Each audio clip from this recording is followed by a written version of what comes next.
guys, another day, another vlog. So, matagal ko na itong gustong tikman tong bago ng Jollibee na chicken nuggets nila. So, nagulat ako. Order ako isang baka. Ina-expect ko, malaki. Ang liit. Oh, ang liit. 10 pieces, ang liit. Oh, isang bucket nga naman. But, ang liit lang niya. So, titingnan natin kung ano kung masarap nga yung chicken nuggets ng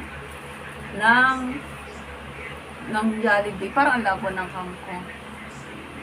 Malibo na yun. Okay. So, titingnan natin kung masarap nga. Time check is 9 p.m. na katatapos ko ng mag-live. So, medyo lumamig na ito kasi kanina ko po ito. So, may dalawa dito ang option mo na sauce. Ayan, ito, isa. Hindi ko alam kung anong lasa ng mga sauce na yan. And then, ito. Nabawasan na nga itong nuggets kasi ano ko kumain. So, hindi na ito, mainit. Kasi kanina ko pa ito in-order. Kasi busog pa ako. So, may counting rice tayo dito.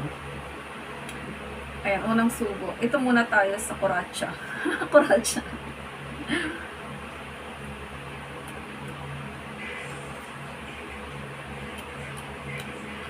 Hindi na ko suminit eh.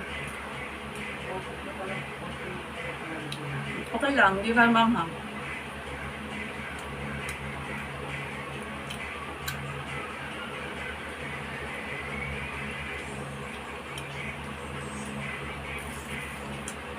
Yung halaga nito is 175. 10 pieces. Parang bibili na lang ako ng Pure Foods. Ako na lang magluto. Malalaki pa.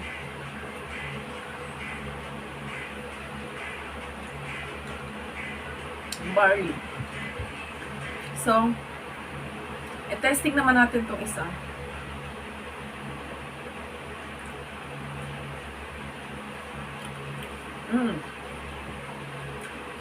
Not bad. Pero, mas gusto ko pa yung bibili ako ng Pure Foods saka magluto.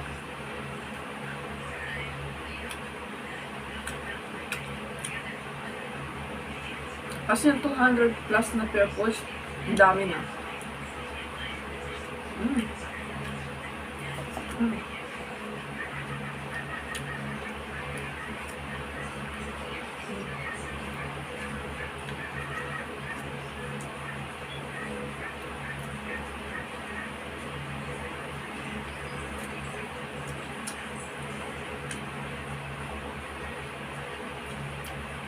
Dito tayo sa mahanghang. Medyo mahanghang.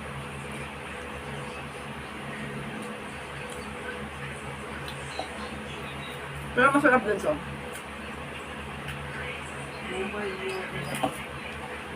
Kaso sayang yung sauce. Hindi ito magugusto lang ako. Mahanghang.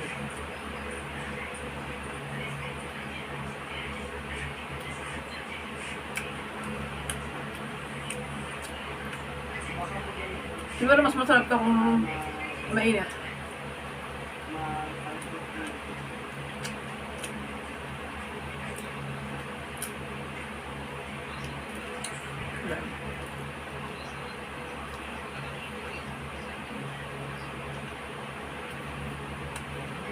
Yung laman naman niya siksik.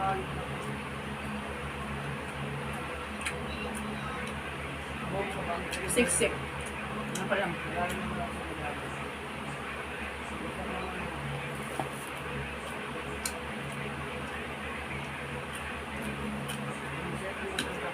Akala naman. Halos para sa malasa. Nagkakaala lang sila, nagkakaiba lang sa sawa-sawa. KFC, McDo. Sawa-sawa lang sila nagkakaiba. Yun lang guys. Bye-bye.